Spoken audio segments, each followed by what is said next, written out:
வணக்கம் நேர்களே, ஆன்மீகமும் ஆரோக்கியமும் நிகழ்ச்சியில் உங்களை சந்திப்பதில் மகிழ்ச்சி அடைகிறேன்.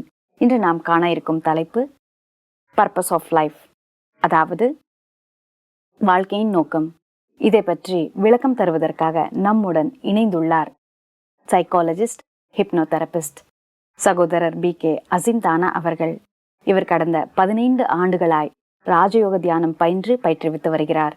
உள்நாட்டிலும் வெளிநாடுகளிலும் ஆன்மீக மூலமாக ஆரோக்கியமாக எப்படி வாழ்வது என்பதை பற்றி நிகழ்ச்சிகளை நடத்தி கொண்டு வருகிறார். நேர்கள் உங்கள் சார்பில் அவரை வரவேற்கிறேன். வணக்கம். வணக்கம். ஓம் சாந்தி. ஓம் சாந்தி. லட்சியம் என்பது வாழ்க்கையில எந்த அளவுக்கு முக்கியமா இருக்கு? அதாவது வாழ்க்கையில் வந்துட்டு ஒவ்வொரு நம்ம ஆக்டிவிட்டி செய்கிறோம்ல, எல்லாத்துக்கும் ஒரு லட்சியம் இருக்குது. லட்சியம் இல்லாமல் நம்ம எந்த வேலையும் செய்கிறது கிடையாது. இப்போ காலையில் எழுந்துச்சா கூட மதியானம் என்ன பண்ணணும், நைட் என்ன பண்ணணும்னு நம்ம பிளான் பண்ணிட்டு தான் ஒவ்வொரு வேலையும் செய்கிறோம். ஆனால் இந்த லட்சியம் வந்துட்டு எந்த லட்சியம் நமக்கு தேவையானது, எது வாழ்க்கைக்கு இல்லை நம்முடைய ஆரோக்கியத்துக்கு உதவிகரமாக இருக்கும் அப்படின்னு நீங்கள் பார்த்தீங்கன்னா என்ன நினைக்கிறீங்க? என்ன மாதிரி லட்சியம் நம்ம வாழ்க்கையில் தேவைப்படும்? இல்லை எந்த மாதிரி லட்சியம் நம்ம வாழ்க்கையில் இருந்தால் நம்மளோட உடல் ஆரோக்கியமாக இருக்கும்? சரியான உணவு, அப்புறம் யோகாசனம் பண்றது, அப்புறம் நேரத்துக்கு தூங்குறது, நம்ம நேரத்துக்கு தகுந்தாப்புல செய்யக்கூடிய வேலைகள், இது பண்ணோம்னா நம்மளோட ஒரு ப்ராப்பர் ஷெட்யூல், காலையிலேருந்து சாயங்காலம் வரைக்கும் என்ன செய்யறதுன்னு. ஆனால் காலையிலேருந்து நிறைய பேர் ஒவ்வொரு ஆக்டிவிட்டீஸ் ப்ராப்பராக செய்ய முடியுது. ஆமாம், நினச்ச மாதிரி நடக்கிறது கிடையாது. ஆனால் அதையும் மீறி நிறைய பேர் வேலைக்கு போகிறாங்க, சில பிளான்ஸ், நிறைய ஆக்டிவிட்டீஸ் செய்கிறாங்க, இதை தவிர நார்மல் ரூட்டீனை தவிர. ஸோ அது ஏன் அந்த மாதிரி செய்கிறாங்கன்னா, வாழ்க்கையோட குறிக்கோள் நம்ம உடல் நலம் மட்டும் கிடையாது. உடல் நலத்தின் கூடவே நமக்கு ஒரு அச்சீவ்மெண்ட், எதையாவது வாழ்க்கையில் அச்சீவ் பண்ணணும். சாதாரண ரூட்டீன் லைஃப் எல்லாரும் தான் வாழ்கிறாங்க. ஈவன் அனிமல்ஸ் கூட அவங்களோட ரூட்டீன் லைஃப் இருக்குது. ஸோ மனிதர்களுக்கும் அந்த மாதிரி ரூட்டீன் லைஃப் இருக்குது. ஆனால் உண்மையான லட்சியம் அவங்களுக்கு என்னவா இருக்குதுன்னா, நம்ம சாதாரணமாக என்ன நினைக்கிறோம், எதையாவது அச்சீவ் பண்ண வாழ்க்கையில். மேபி பிளேயர்ஸாக இருந்தால் நான் கிரிக்கெட்டில் சக்ஸஸ் வேணும், இல்லை ஏதாவது கேம்ஸில், இல்லை இண்டஸ்ட்ரியலிஸ்டாக இருந்தால் இந்த இண்டஸ்ட்ரியில் நான் பெரிய இண்டஸ்ட்ரியலிஸ்டாக ஆகணும்னு. ஆனால் ரியல் லைஃப்பில் பார்த்தீங்கன்னா இந்த மாதிரி பிளேயர்ஸ் எடுத்துக்கோங்க, இல்லை இண்டஸ்ட்ரியலிஸ்ட் எடுத்துக்கோங்க, அவங்கெல்லாம் ஒரு நல்ல லெவலில் இருக்கிறாங்க, நல்ல ஒரு ஹை ஸ்டேட்டஸில் இருக்கிறாங்க. ஆனால் அந்த மாதிரி ஒரு ஸ்டேட்டஸ் அச்சீவ் பண்ணதுக்கப்புறம் கூட அவங்களோட லைஃப் எப்படி இருக்குது, அவங்களுக்கு ஒரு ஃபீலிங் வருதா, நான் என்னோடய லைஃப்பை நல்லா வாழ்ந்துட்டேன், எதை நான் அச்சீவ் பண்ணணும்னு நினச்சேன்னு அதை அச்சீவ் பண்ணிட்டேன், அந்த மாதிரி ஒரு திருப்திகரமான வாழ்க்கை யாராவது வாழறாங்களா இந்த உலகத்தில்? அந்த மாதிரி கேள்விப்பட்டிருக்கீங்களா? கண்டிப்பாக கிடையாது. சில பேர் மட்டும்தான். சில பேர் ரொம்ப எண்ணிக்கையில் குறைவு. ஆமாம். ஸோ அந்த சில பேர் ஏன் இந்த சந்தோஷத்தில் இருக்காங்க, அதாவது அச்சீவ் பண்ணிட்டேன்னு இருக்காங்க. ஆனால் மோஸ்ட்லி நம்ம பார்த்தோன்னா நிறைய பேர் எவ்வளோதான் வாழ்க்கையில் அச்சீவ் பண்ணாலும் சரி, வெல்த் அச்சீவ் பண்ணாலும் சரி, ஹெல்த் அச்சீவ் பண்ணாலும் சரி, திரும்பவும் அவங்களுக்கு மனசுக்குள்ள ஒரு திருப்தி இருக்காது. இன்னும் எதையாவது செய்யணும், இன்னும் வாழ்க்கையில் ஏதோ பேலன்ஸ் இருக்குன்னு. ஸோ அப்படி பார்த்தீங்கன்னா எல்லாரும் எதை நோக்கி பார்க்குறாங்க, மெயினாக வாழ்க்கையில் என்ன லட்சியமாக இருக்கக்கூடும்? நம்ம பார்த்தா டெய்லி ரூட்டீன் வாழ்க்கை அது கிடையாது லட்சியம். உடல் ஆரோக்கியமாக இருக்கிறது அதுவும் நிறைய பேருக்கு இருக்குது. இருந்தும் அவங்களுக்கு வாழ்க்கையில் எதையோ நோக்கி போயிட்டு இருக்காங்கல்ல. ஈவன் இண்டஸ்ட்ரியலிஸ்ட், அதாவது எதையோ அச்சீவ் பண்ணிட்டாங்க, அப்புறமா அவங்க திருப்தி அடைகிறது கிடையாது. ஆமாம். ஸோ அப்போ என்ன மாதிரி விஷயத்த இவங்க ஒரு லட்சியம்னு சொல்லிட்டு எல்லாரும் நம்ம நோக்கி போய் கொண்டு இருக்கோம்? நான் நினைக்கிறேன், ஒரு அமைதியான வாழ்க்கை, திருப்திகரமான ஒரு வாழ்க்கையை தேடி தான் நம்ம போயிட்டு இருக்கோம்னு நான் நினைக்கிறேன். அதாவது இப்போ நீங்கள் பார்த்தீங்கன்னா நம்ம ஸ்கூலுக்கு போகிறோம், காலேஜ் படிக்கிறோம், வேலைக்கு போகிறோம். அல்டிமேட்டாக என்ன நம்மளோட எய்மாக இருக்குது? நம்ம ஸ்கூலில் படிக்கணும், நல்ல மார்க் எடுக்கணும், காலேஜ் போகணும், அப்புறம் வேலை செய்யணும், பணம் சம்பாதிக்கணும், நல்ல வீடு வாங்கணும், மேரேஜ் பண்ணணும். ஸோ அதுக்கப்புறம் என்ன? நம்ம எல்லாத்துக்கும் என்ன, நம்ம அல்டிமேட்டாக சந்தோஷமாக இருக்கணும், அமைதியாக இருக்கணும், அந்த ஒரு ஹாப்பினஸ், அந்த ஒரு பீஸ், இதை தேடி தான் நம்ம வாழ்க்கையை ஓடிக்கிட்டு இருக்கு. ஆனால் இது மேபி நம்மளோட பெற்றோர்கள், ஃபோர் ஃபாதர்ஸ் இவங்களுக்கு தெரிஞ்சிருக்கலாம். ஆனால் இப்போ வர ஜென்ரேஷனுக்கு இது சொல்லிக் கொடுக்குறதுக்கு யாரும் கிடையாது. இப்போ இருக்கிறவங்க என்ன நினைக்கிறாங்கன்னா, வாழ்க்கையில் அந்த காம்படிஷன், ஒரு போட்டியான வாழ்க்கை அமையணும், அடுத்தவங்களை வின் பண்ணணும்.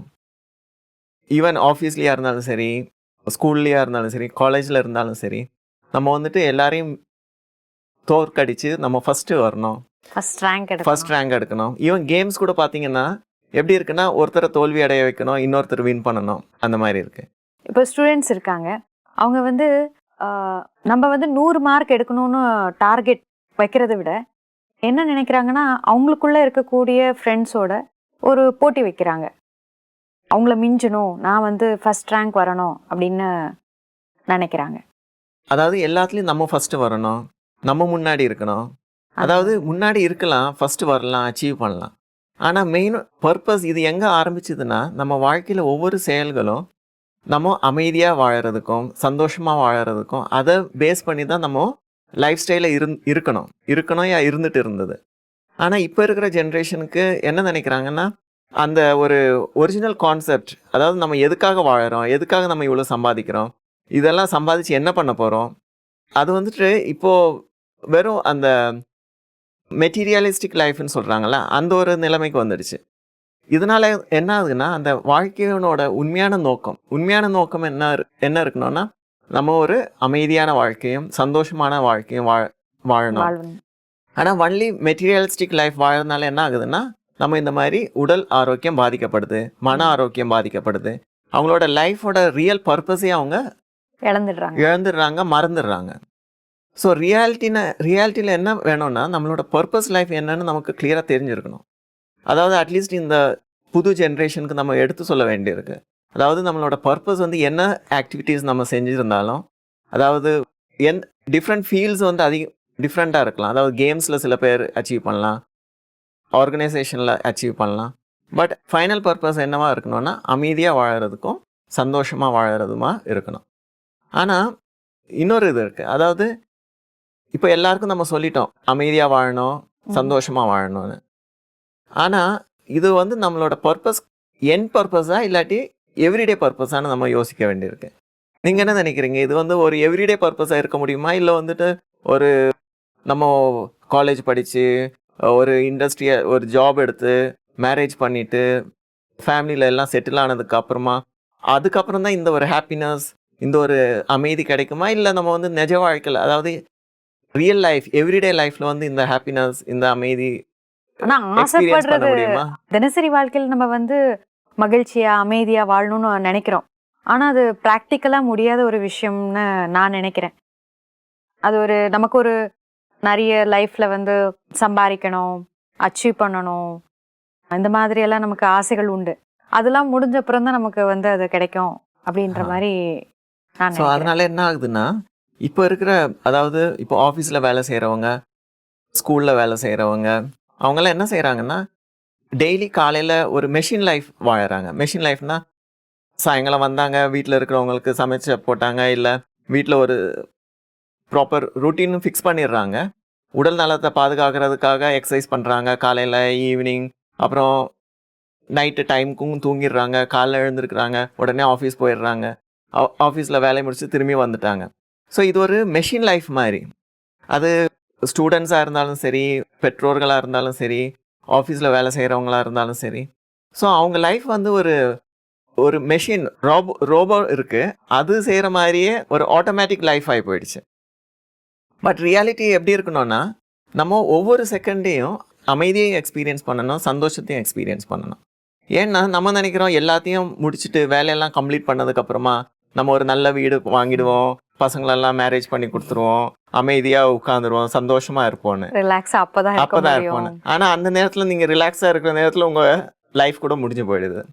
நம்ம இந்த பர்பஸை பற்றி பேசும்போது ரியல் பர்பஸ் ஆஃப் லைஃப் என்னவா இருக்கணும்னா நான் ஒவ்வொரு நொடியும், ஒவ்வொரு செகண்டும், ஒவ்வொரு தருணத்திலும் நான் வந்து மகிழ்ச்சியாக இருக்கணும், அமைதியாக இருக்கணும். ஏன்னா நம்மளோட அல்டிமேட் பர்பஸே அமைதியாக வாழறதுக்காக தான் நம்ம எல்லா வேலையும் செய்கிறோம். ஆனால் அந்த அமைதியையும் அந்த சந்தோஷத்தையும் இழந்து போயிட்டு நம்ம எதுக்கு ஒவ்வொரு ஆக்டிவிட்டீஸும் செய்ய வேண்டியிருக்கு. ஸோ நம்மளோட அந்த ரியல் பர்பஸையும் நம்ம லூஸ் பண்ணிவிட்டு ஒரு மெஷின் மாதிரி வேலை செய்கிறோம். கடைசியில் நினைக்கிறோம் ஓகே கடைசியாக நம்ம எக்ஸ்பீரியன்ஸ் பண்ணுறோம், ஆனால் அந்த கடைசி நேரத்தை நம்ம ரீச் பண்ணும்போது நம்ம வாழ்க்கையே முடிஞ்சு போயிடுது.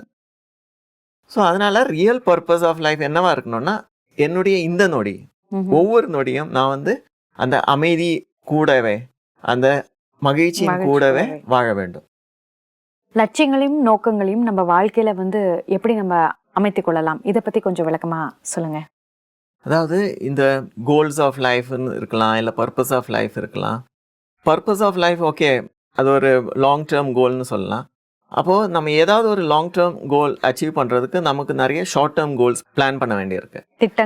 திட்டங்கள் வகுத்துட்டு பண்ணலாம். ஆனால் இந்த ஷார்ட் டேர்ம் கோல்ஸ் நம்ம பண்ணும்போது கூட நம்ம வந்து இதையும் ஒரு குறிக்கோளாக வச்சுருக்கணும். அதாவது எந்த ஒரு வேலை செஞ்சாலும் சரி, எந்த ஒரு கோல் நோக்கி நான் சென்றாலும் சரி, நான் என்னோட மகிழ்ச்சியையும் அமைதியையும் எந்த நிலையிலும் இழக்க மாட்டேன். ஸோ இந்த ஒரு மனப்பான்மை நம்ம வந்து எப்போதுமே வைத்து கொள்ள வேண்டும். ஸோ அதை பேஸ் பண்ணிவிட்டு நம்ம வந்து நம்மளோட லைஃப்பில் short term goals, long term goals, அதாவது ஷார்ட் டேர்ம் கோல்ஸ்னால் என்னென்னா, இப்போது நான் வந்து கனடா போய் செட்டில் ஆகணும் அந்த மாதிரி ஒரு பிளான் இருந்ததுன்னா, இப்போவே நான் ஒரு ஜாப் நல்ல ஒரு வேலையில் இங்கேயே ஒர்க் பண்ணணும், அதிகம் சம்பாதிக்கணும், சேமிக்கணும், அப்புறமா வந்து கனடா போகிறதுக்காக பிளான் பண்ணணும். ஆனால் ரியல் லைஃப்பில் என்ன ஆகுதுன்னா, அவங்க கனடா போகிறதுக்காக அவங்க லாங் டேர்ம் கோல் வச்சுட்டாங்க. ஸோ இப்போ என்ன பண்ணுறாங்கன்னா, அவங்க வந்து ஒரு எக்ஸ்ட்ரா, அதாவது தன்னுடைய மகிழ்ச்சியை இழந்து பெற்றோர்களை விட்டு போக வேண்டாம்னு நினைக்கிறாங்க. ஆனால் என்ன நினைக்கிறாங்க, இல்லை என்னோடய கோல் நான் வந்து கனடா போய் செட்டில் ஆகணும், நல்லா சம்பாதிக்கணும்னு. ஆனால் இங்கே என்ன ஆகுதுன்னா, அந்த மகிழ்ச்சியையும் அமைதியையும் இழந்து போயிடுவாங்கன்னு அவங்க முன்னாடியே அவங்க நினைக்கிறதில்ல. ஏன்னா எனக்கு தெரிஞ்சு நிறைய பேர் ஃபாரினில் போய் செட்டில் ஆகிடுறாங்க, இல்லை இந்த மாதிரி வேறு ஏதாவது பிளான்ஸ் பண்ணுறாங்கன்னா, அவங்க அந்த லெவலுக்கு போனதுக்கப்புறம் உட்காந்து வருத்தப்படுறாங்க. இங்கே வந்து எதுக்கு வந்ததுன்னே தெரியலையே, நம்ம நினச்சி பார்த்தோம் ஒன்று, ஆனால் இங்கே நடக்கிறது வேறு, ப்ராக்டிக்கலாக நடக்கிறது வேறு. ஸோ எந்த ஒரு ஷார்ட் டேர்ம் கோல்ஸாக இருந்தாலும் சரி, லாங் டேர்ம் கோல்ஸாக இருந்தாலும் சரி, அதை நம்ம பிளான் பண்ணும்போது நமக்கு இதை ஞாபகம் வச்சுக்கணும். அதாவது ஃப்யூச்சரில் வந்து நம்ம லைஃப் எப்படி இருக்கும் அதை முன்னாடியே நம்ம வந்து பிளான் பண்ணணும். அங்கே ஃப்யூச்சரில் வந்து என்னோடய வாழ்க்கையே நான் மகிழ்ச்சியை இழந்துடுவேனா, அமைதியை இழந்துடுவேனா, அந்த மாதிரி ஒரு காலகட்டம், அந்த மாதிரி ஒரு சுச்சுவேஷன் நமக்கு அமையிறதா இருந்தால் நம்ம வந்து இப்போவே அந்த பிளான்ஸை மாற்றிக்கணும். ஸோ அதனால் என்ன ஆகும்னா, நம்ம எந்த ஒரு சுச்சுவேஷன்லேயும் இந்த ஒரு மகிழ்ச்சியையும் அமைதியும் நம்ம இழக்க மாட்டோம். நம்ம லட்சியங்களை வந்து திட்டமிடும் போது இது வந்து நமக்கு மனதுக்கு வந்து ஒரு அழுத்தம், அதாவது ப்ரெஷர் கொடுக்குமா? அதை பற்றி கொஞ்சம் சொல்லுங்களேன். அதாவது அதனால தான் கோல்ஸ் நம்ம பிளான் பண்ணும்போது ஒன்று வந்து நம்ம கண்ட்ரோலில் இருக்கிறது, அதாவது நம்மளால் எவ்வளோ முடியுமோ அந்த அளவுக்கு நம்ம பிளான் பண்ணணும். அதை விட்டுட்டு நம்மளால் முடியாத ஒரு பிளான்ஸை வந்து நம்ம ஒரு கோல், நம்மளோட சக்திக்கு அப்பாற்பட்ட ஒரு எய்ம் வந்து நம்ம ஒரு கோலாக ஃபிக்ஸ் பண்ணோன்னா அதில் வந்து டென்ஷன், ஸ்ட்ரெஸ் எல்லாம் அதிகமாக இருக்கும். ஸோ அதனால் ஒன்றும் பிரச்சனை இல்லை. நீங்கள் இனிஷியலாக வந்து பிளான் பண்ணும்போது ஒரு கோல் ஃபிக்ஸ் பண்ணிங்க, அப்புறமா நீங்கள் ரியலைஸ் பண்ணுறீங்க, ஓ இந்த கோல் வந்து நான் வந்து என்னோட சக்திக்கு அதிகமான ஒரு அப்பாற்பட்ட ஒரு விஷயமா இருக்குது அப்படின்னு உங்களுக்கு தோணிச்சுன்னா நீங்கள் அந்த கோலை சேஞ்ச் பண்ணிக்கலாம். ஓகே. ஒவ்வொரு வேலைகளும் நம்ம செய்யும்போது மகிழ்ச்சியாகவும் அமைதியாகவும் நம்மளால் இருக்க முடியுமா? அதை பற்றி கொஞ்சம் விளக்கம் தாங்க. அதாவது உடல் ஆரோக்கியமாக இருக்கணும்னா, மனம் சந்தோஷமாக இருக்கணும்னா, நீங்கள் ஒவ்வொரு நிமிடமும் அமைதியும் சந்தோஷமாகவும் நீங்கள் வாழணும். ஸோ அதுக்கான மெத்தட்ஸ் இருக்குது. அதாவது உலகத்தில் வந்து மெத்தட்ஸ் இல்லாமல் இல்லை, ஆனால் நம்ம அது விருப்பப்பட்டு தேடினா கிடைக்கும். தட்டுங்கள் திறக்கப்படும்னு சொல்கிறாங்கல்ல. ஸோ அந்த மாதிரி நம்மளோட குறிக்கோள் இருந்ததுன்னா, ஓகே நான் எந்த ஒரு கோல் வைத்திருந்தாலும் சரி, என்ன மாதிரி வேலை செஞ்சாலும் சரி, என்னோட அமைதியையும் சந்தோஷத்தையும் நான் இழக்க மாட்டேன்னு ஒரு கோல் வச்சுருந்தீங்கன்னா ஆட்டோமேட்டிக்காக உங்களுக்கு சொல்யூஷனும் கிடைக்கும், மெத்தட்ஸும் கிடைக்கும். ஸோ இதோட ஒரு மெத்தட் வந்து ராஜயோகாவில் என்ன சொல்லி கொடுக்குறாங்கன்னா, நம்மளை நாம் ஒரு ஆத்மாவாக எக்ஸ்பீரியன்ஸ் பண்ணணும். அதாவது ஆத்மான்னு சொன்னால் நான் ஒரு ஆத்மா, லைட்டு அந்த மாதிரி கிடையாது. ஆத்மானா நம்மளோட ஒரிஜினல் குணங்கள் என்னென்ன இருக்குது நமக்குள்ள. இப்போ குணங்கள் தான் நானா? ஆமாம். அதாவது இப்போ இது பாருங்கள், இந்த 2 கை இருக்குல்ல, இப்போ இதில் வந்துட்டு இது வந்து மனம்ங்கிறது. இந்த மனம் வந்து காலையிலேருந்து சாயங்காலம் வரைக்கும் யோசிச்சுக்கிட்டே இருக்கும். அதனால சஞ்சல், அதாவது every time it is always thinking and disturbed. ஆனால் நம்ம ஆத்மாங்கிறது என்றைக்குமே ஸ்டேபிளாக இருக்கிறது. ஆத்மா ஏன் ஸ்டேபிளாக இருக்குன்னா, இது வந்து மனசோட வந்து தேவைப்பட்டால் அது மனசை யூஸ் பண்ணும், தேவைப்பட்டால் யூஸ் பண்ணாது. ஓகே. ஆனால் இந்த ஒரு டெக்னிக் வந்து நமக்கு அது கூடவே இருக்கு. ஆமாம், கூடவே இருக்கு. ஆனால் இதில் வந்துட்டு மனம் வந்து எந்த விதத்துலையும் ஆத்மாவை கண்ட்ரோல் பண்ண முடியாது. இப்போ நம்மகிட்ட ஒரு ஸ்பூன் இருக்கு, எப்போ வேணுமோ அப்போ யூஸ் பண்ணிக்கலாம், வேணான்னா வச்சுக்கலாம். அது மாதிரி அந்த மாதிரி தான். அதாவது இது ஆத்மானா, ஆத்மாவோட ஒரு டூல் தான் இந்த மைண்டுங்கிறது. இப்போ என் கை இருக்கு, நான் தேவைப்பட்ட கையை யூஸ் பண்ணுவேன், தேவையில்லைன்னா கையை விட்டுருவேன். ஆனால் எப்போதுமே நான் கை இப்படி தூக்கி வச்சுட்டு இருந்தேன்னா என்ன ஆகும்? கை வலிக்கும். கை வலிக்கும். ஆனால் நிஜ வாழ்க்கையில் நம்ம அதுதான் செஞ்சுட்டு இருக்கோம். மனசை வந்து நம்ம எப்போதுமே யூஸ் பண்ணிக்கிட்டே இருக்கிறோம், காலையிலேருந்து சாயங்காலம் வரைக்கும். அது வேலை கொடுத்துட்டே இருக்கும், வேலை கொடுத்துக்கிட்டே இருக்கிறோம். ஸோ உண்மையிலேயே நீங்கள் வந்து அந்த சோல் கான்ஷியஸ்னஸ்ன்னு சொல்கிறோம்ல, அது என்னன்னா நம்ம மனசை வந்து இந்த ஆத்மான்னு இதை நினச்சிக்கோங்க. ஆத்மாவோட குவாலிட்டிஸ் என்ன? ஃபீலிங்ஸ். அந்த நல்ல நல்ல ஃபீலிங்ஸ் இருக்குல்ல, அமைதியாக இருக்கிறது, அன்பாக இருக்கிறது, சந்தோஷமாக இருக்கிறது, அந்த குணங்களின் ஒரு சொரூபம்னு சொல்லலாம். அதாவது ஆத்மா வந்து திங்க் பண்ணாது, ஆனால் அனுபவிக்கும். Feelings, good feelings, good wishes, happiness, joy, peace எல்லாம். ஆனால் இந்த மைண்டு தான் எல்லாம் திங்க் பண்ணுறது. ஸோ நம்ம ரியல் லைஃப்பில் என்ன பண்ணோம்னா, நீங்கள் தேவைப்படும்போ இந்த மைண்டை யூஸ் பண்ணிட்டு வேலை செய்யணும். அப்புறம் தேவை இல்லையா அந்த மைண்டை வந்து ரிலாக்ஸாக விட்டுட்டு என்னோட ஒரிஜினல் குணங்கள் இருக்குல்ல, அன்பாக இருக்கிறது, அமைதியாக இருக்கிறது, அதை எக்ஸ்பீரியன்ஸ் பண்ணணும். ஸோ இந்த அட்டாச் டிட்டாச் அது எப்படி? அதாவது நீங்கள் இந்த கதை கேட்டிருப்பீங்க, யாராவது அபிமன்யு. அபிமன்யு என்ன பண்ணாரு? சக்கரவியூகம் இருக்குல்ல, அதில் போய் மாட்டிக்கிட்டாரு. அதுலேருந்து வெளியே வர்றதுன்னு எப்படி தெரியல, அதனால என்னாச்சு? இறந்து போயிட்டாரு. எல்லாரும் கொண்டுட்டாங்க. ஸோ நம்ம கதையும் அந்த மாதிரி தான். நம்ம வந்து மைண்ட் யூஸ் பண்ண தெரியுது, அந்த மைண்டோட வந்து நம்ம போய் மாட்டிக்கிட்டோம் உள்ள. ஆனால் நமக்கு இந்த ஒரு டெக்னிக்கும் தெரியணும், அந்த மைண்டு தேவையான நான் யூஸ் பண்ணுவேன், தேவை இல்லாட்டி அந்த மைண்டை நான் ரிலீஸ் பண்ணுவேன். ஸோ மேக்ஸிமம் இந்த சைக்கோசோமேட்டிக் டிஸார்டர்ஸ் வர்றதுக்கு காரணமே இதுதான். நமக்கு இந்த மைண்டில் இருந்து டிட்டாச் ஆகிற அந்த டெக்னிக் தெரியாமல் இருக்குது. அந்த டெக்னிக் ஒன்றும் பெரிய விஷயம் கிடையாது, சிம்பிள் தான். நம்ம அந்த அமைதியும் அந்த குணங்கள் இருக்குல்ல, அமைதியாக இருக்கிறது, சந்தோஷமாக இருக்கிறது, திருப்தியாக இருக்கிறது, இந்த குணங்களை நம்ம வாழ்க்கையில், தினசரி வாழ்க்கையில் அட்லீஸ்ட் 1 மணி நேரத்துக்கு ஒரு முறையாவது நம்ம எக்ஸ்பீரியன்ஸ் பண்ணணும். இதை ஒரு குறிக்கோளாக வச்சுட்டோன்னு வச்சா நம்ம ஆட்டோமேட்டிக்காக இந்த சக்கரவியூகங்கிற மனசில் போய் மாட்டிக்க மாட்டோம். ஸோ இதை வந்து நான் நேயர்களுக்கு ஒரு அட்லீஸ்ட் இந்த டெக்னிக் கற்றுக்கலான்னு நம்ம ராஜயோகா சென்டரில் வந்து கூட கற்றுக்கலாம். ஸோ இதை நம்ம ஒரு எவ்ரிடே, அதாவது காலையிலேருந்து சாயங்காலம் வரைக்கும் இந்த ஒரு ப்ராக்டிஸை நம்ம மெயின்டைன் பண்ணோம்னா ஆட்டோமேட்டிக்காக நம்ம வாழ்க்கையில் அமைதியும் சந்தோஷமும் கூடவே இருக்கும். ரொம்ப ரொம்ப அருமையாக சொன்னீங்க. இந்த அமைதி மகிழ்ச்சியை வந்து எல்லாராலையும் வந்து அனுபவம் செய்ய முடியுமா என்பதை பற்றி கொஞ்சம் சொல்லுங்க. அதாவது இது வந்து சிறியவங்களா இருந்தாலும் சரி, பெரியவங்களா இருந்தாலும் சரி, எல்லாரும் இது ஈஸியாக ஃபாலோ பண்ணலாம். அதாவது சிம்பிள். நான் வந்து எல்லாருமே அவங்க கையை வந்து தேவைன்னா யூஸ் பண்ணுறாங்க, தேவைன்னா யூஸ் பண்ண மாட்டேங்கிறாங்க. அதாவது தன்னை ஒரு நம்ம சாதாரணமாக என்ன நினச்சிக்கிறோம், நம்ம தான் இந்த உடம்பு அப்படின்னு நினச்சிட்டு எல்லா வேலையும் செய்கிறோம். சில நேரத்தில் என்ன ஆகுதுன்னா, நம்ம வேலையில் அவ்வளோ ஈடுபாடு கொள்கிறோம். எப்படின்னா நம்மளை வந்து நாமே மறந்துடுறோம், நம்ம இருக்கிறோமா இல்லையாங்கிற அந்த ஞாபகமே மறந்து போயிடுது. ஸோ அந்த அளவுக்கு வேலையில் வந்து நம்ம இன்வால்வ் ஆயிடுறோம். ஸோ அது நல்ல விஷயந்தான், இன்வால்வ் ஆகிட்டு ஒரு வேலை செய்கிற நல்ல விஷயந்தான். ஆனால் அந்த நேரத்தில் நம்ம வந்துட்டு எவ்வளோதான் இன்வால்வ் ஆகிருந்தாலும் இது வந்துட்டு நான் வேற, அதாவது என்னுடைய அந்த அமைதி, சந்தோஷம் ஆகிய குணங்கள் ஒன்றாக இருக்கக்கூடிய நான் ஒரு ஆத்மா, இந்த செயலிலிருந்து ஒரு விடுபட்டவன். அதாவது நான் வேற, இந்த ஆக்ஷன் வேற, நான் வேற, இந்த உடம்பு வேற. இந்த ஒரு அவேர்னஸ் நமக்கு எப்போதுமே இருந்ததுன்னா, அது சிறியவங்களாக இருந்தாலும் சரி, ஈவன் பசங்களுக்கு கூட, குழந்தைங்களுக்கு கூட நம்ம இது வந்து நல்லா சொல்லி கொடுக்கலாம். ஸோ அதனால் என்ன ஆகுதுன்னா, அவங்க வந்து இந்த கோவப்படுறது, டென்ஷன் ஆகுறது, இதிலிருந்து அவங்கள வந்து தன்னையும் பாதுகாத்து கொள்ளலாம். அதே மாதிரி வீட்லேயும் இந்த மாதிரி கோவப்படுற மாதிரி சுச்சுவேஷன் க்ரியேட் பண்ண மாட்டாங்க. அது இல்லாமல் அவங்க படிக்கிற படிப்பாக இருந்தாலும் சரி, வேலையாக இருந்தாலும் சரி, இல்லை கேம்ஸாக இருந்தாலும் சரி, எல்லாத்துலேயும் வந்து நல்லா நம்ம பெர்ஃபார்ம் பண்ண முடியும். ஏன்னா எந்த ஒரு விஷயத்துலையும் நம்ம வந்து டிட்டாச் ஆகிறதுனால நம்ம உடலும் மனமும் ஒரு ஆழ்ந்த ரிலாக்ஸேஷன் எக்ஸ்பீரியன்ஸ் பண்ணுது. நம்ம மனசு ரொம்ப கிளியராக இருக்குது. அதனால எந்த ஒரு ஆக்டிவிட்டீஸ்லையும் நம்ம நல்லா பெர்ஃபார்ம் பண்ண முடியும். எல்லாரோட வாழ்க்கையில் வந்து லட்சியம், நோக்கம் வந்து எவ்வளவு முக்கியமான ஒரு பகுதியாக இருக்குது. கண்டிப்பாக எல்லாருமே வந்து திட்டமிட்டு வாழ்க்கையை நடத்தணும்.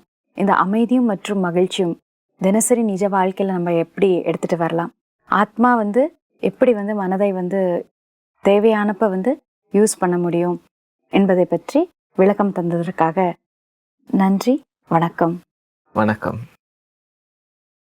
வாழ்க்கையின் நோக்கம் நமது வாழ்க்கையின் நோக்கமானது பொருளை ஈட்டுவதில் மட்டுமல்லாமல் உடலின் ஆரோக்கியத்தையும் மனதின் ஆரோக்கியத்தையும் சார்ந்ததாக இருக்க வேண்டும். அதாவது மகிழ்ச்சி, திருப்தி, அமைதி நிறைந்ததாக இருக்க வேண்டும். நீண்ட கால இலக்குகளில் வெற்றி அடைவதற்கு முதலில் நாம் குறுகிய கால இலக்குகளை திட்டமிட வேண்டும். நாம் நமது திறமைகளின் அடிப்படையில் இலக்குகளை திட்டமிடும் போது அதில் எளிதாக வெற்றி அடையலாம். நாம் நம்முடைய வாழ்க்கையில் ஒரு இலக்கை அடைவதற்கு நாம் செய்யும் செயல்களில் முழு ஈடுபாடு மற்றும் கடின உழைப்பு இருக்க வேண்டும்.